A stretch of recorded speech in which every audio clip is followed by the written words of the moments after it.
Oke, Assalamualaikum warahmatullahi wabarakatuh.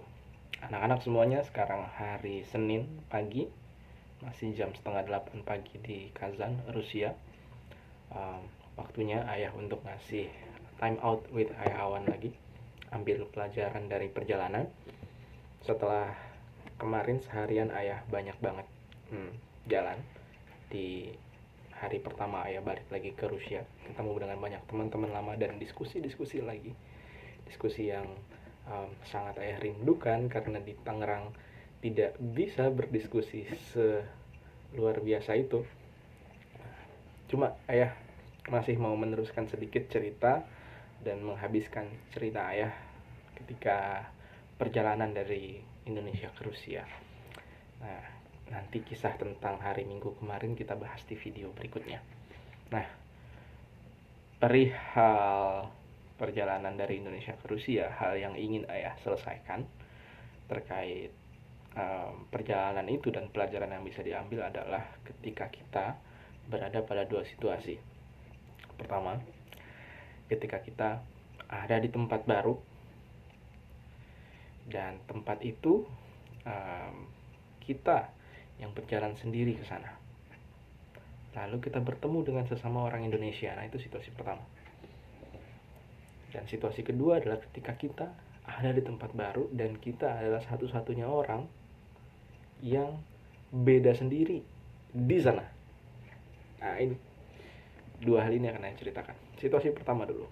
Waktu ayah pertama mendarat di Emirates, Dubai, Bandara Internasional Dubai.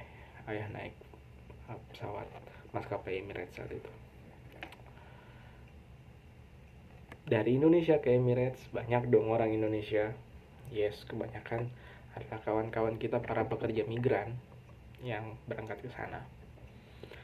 Salah satunya ketika ayah turun di sebuah layar besar sekali terdapat pengumuman tentang kapan waktu check-in, kapan waktu boarding dari maskapai apa, tujuannya kemana.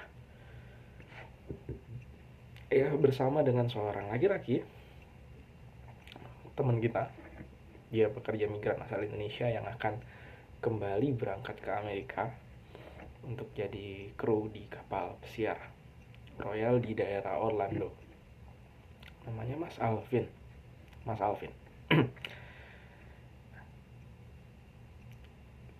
Mas Alvin sendirian di situasi begitu. Saya juga sendirian di situasi yang sama, menunggu pengumuman kapan pesawat kita akan check-in. Nah, hal yang mau ayah ajarkan sama kalian adalah di situasi demikian dan ketika kita menemukan teman senasib seperjuangan, apalagi sesama orang Indonesia, adalah tanyain mau kemana. Karena bisa jadi pertanyaan-pertanyaan sederhana atau minimal hadirnya kita sebagai sesama orang Indonesia yang menemani perjalanan dia itu sudah sangat penting.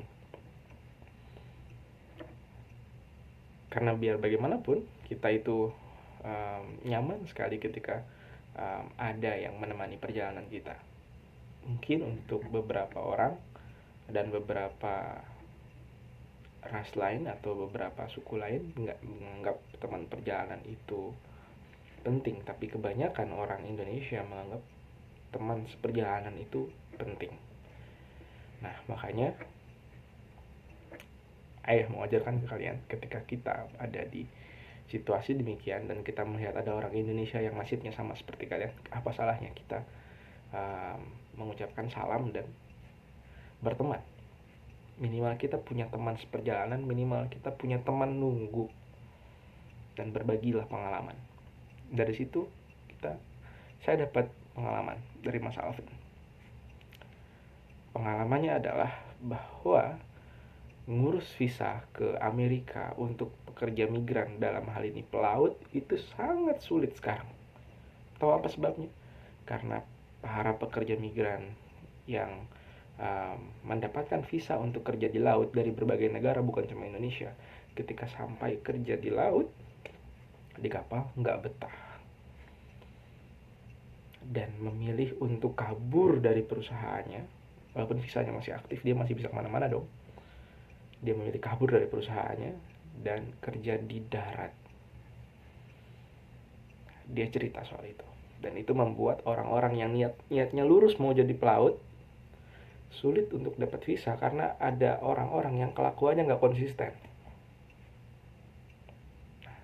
Dia mengkritisi hal itu. Dia mengeluhkan kenapa bisa ada orang yang nggak konsisten sama tujuannya. Kemarin kita sudah bahas bahwa hidup itu paling penting adalah menentukan tujuannya. Nah, paling penting juga kita untuk konsisten dengan tujuan itu. Karena ketidakkonsistenan kita ternyata dampaknya juga akan bisa merugikan orang lain. Dan itu terjadi pada diri Mas Alvin. Saya bikin visa baru untuk jadi pelaut itu susahnya bukan main, karena ada orang-orang yang tidak konsisten. Mereka memilih untuk kabur dari usahanya. So, anak-anak, pelajaran dari pengalamannya Mas Alvin adalah konsisten dengan tujuan hidup kalian. Tentukan tujuannya, dan jangan salahkan siapapun ketika tujuan kita bisa jadi keliru. Ya, nggak salah.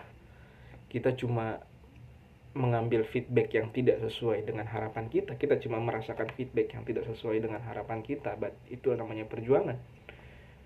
Itu namanya turbulensi dalam menghadapi perjalanan kehidupan. Yang paling penting adalah konsisten dengan tujuannya, sampai betul-betul dirasa sudah tidak layak untuk diperjuangkan. Tapi kalau seandainya hanya karena tidak nyaman, ini jadi masalah, karena bisa jadi ketidakkonsistenan kita juga memberikan dampak negatif bagi orang lain yang tujuannya sama dengan kita dan punya urusan dengan pihak yang lebih besar dari kita. Itu pelajaran dari pengalaman kita, dari yang kita bisa pelajari dari Mas Alvin. Dan ketika kita bersama dengan orang Indonesia, kita juga mesti konsisten dengan niat kita. Saat itu niat ayah adalah sama-sama mau nunggu.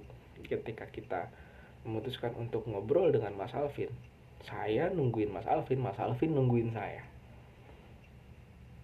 Kita kerjasama saling menjaga barang masing-masing. Ketika saya ke toilet atau Mas Alvin ke toilet, saya ngelihat papan pengumuman, Mas Alvin duduk gantian, Mas Alvin lihat papan pengumuman, saya duduk.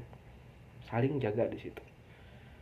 Dan jangan ditinggal sebelum tujuan dua orang tersebut tercapai.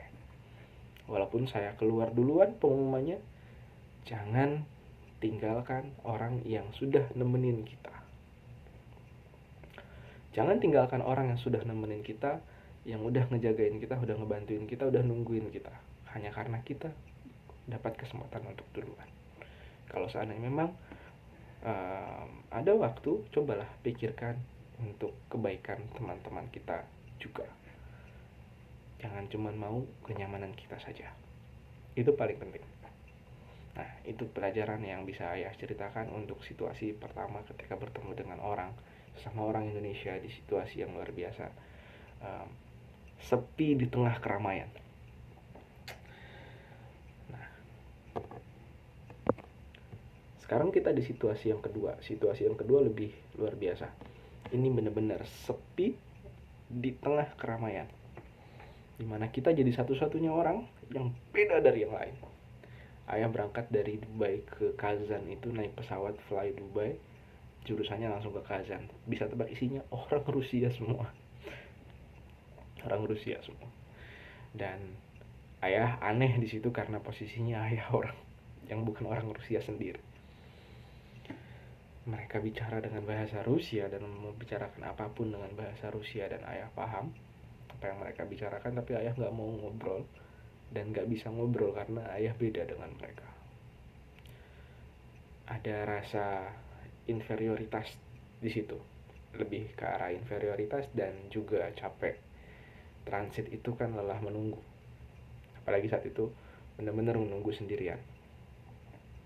Yang jadi soal adalah ketika di situasi begitu kita harus apa? Cari kesamaan, walaupun kita betul-betul ada di tengah perbedaan.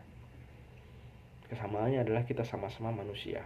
Nah, singkat cerita, waktu sudah di pesawat, kita diberikan kertas untuk mengisi formulir imigrasi, data imigrasi di pesawat. Karena saat itu ayah adalah seorang mahasiswa, saat ayah berangkat, ayah menyiapkan pulpen untuk bisa mengisi sebelum turun dari pesawat. Teman setempat duduk ayah, 2 orang, sepasang suami istri, sudah paruh baya, yang ketika sepanjang perjalanan itu duduk dan menggunakan kacamata VR, virtual reality. Dia menggunakan device virtual reality gede itu kan. Dia benar-benar antisosial, sendirian. Mereka hanya menikmati masa perjalanan itu dengan ya di virtual reality-nya mereka.